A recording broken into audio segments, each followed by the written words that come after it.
have 3 younger brothers, and they identify as white nationalists. Wow. So I've had to separate from a very dysfunctional, racist, very hateful, bigoted family, and just your presence in my life has been essential for me to really grow.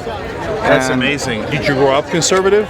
Yes, my dad's from the Deep South, and I grew up on Governor's Island, which is a small military base, you know, but I've had to, in my personal evolution, I've really had to understand my trauma, and that it's really understand hate, really, on a psychological level, on a childhood developmental level, really, and that's been key to really growing, I think, rather than being bitter and you know what I'm saying. And yeah, I do. It's challenging, you know. And when did you first see us, or how? So I became an atheist in college, and this was 2008. So I was looking at like certain atheists on YouTube, and I saw you openly questioning the veracity, the historical claims of Jesus Christ. Right. And I was like, wow, this is really taboo. I can't believe he's even saying this.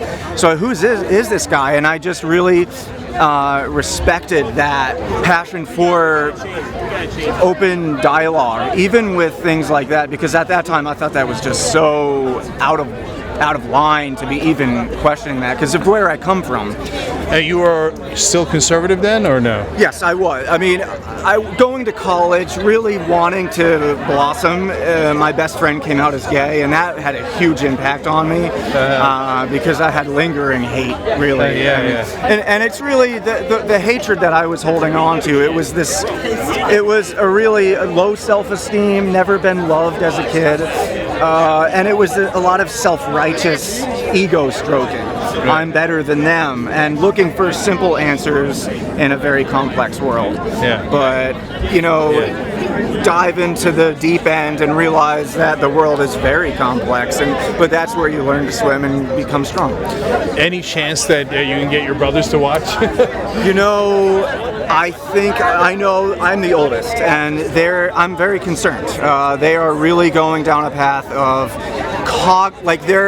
they're arguing these white nationalist concepts, and it's very disturbing.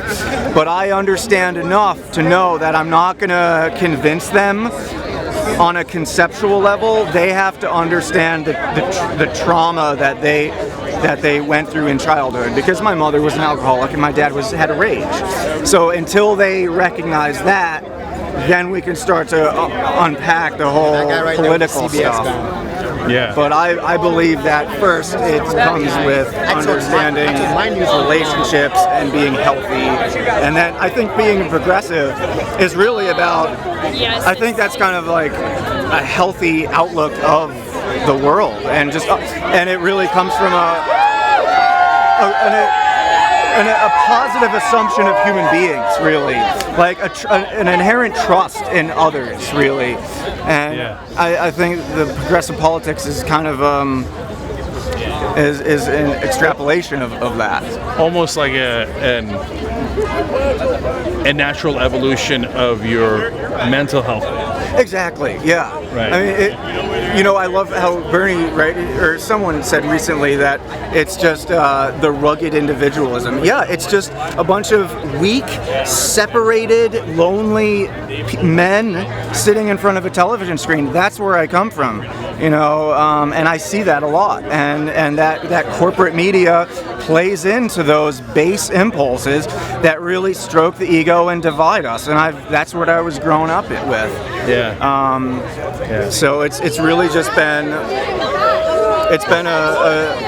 a journey of personal growth, really. That's how I see it. And thank you for telling me that story, man. That was actually a really powerful story. I really appreciate it.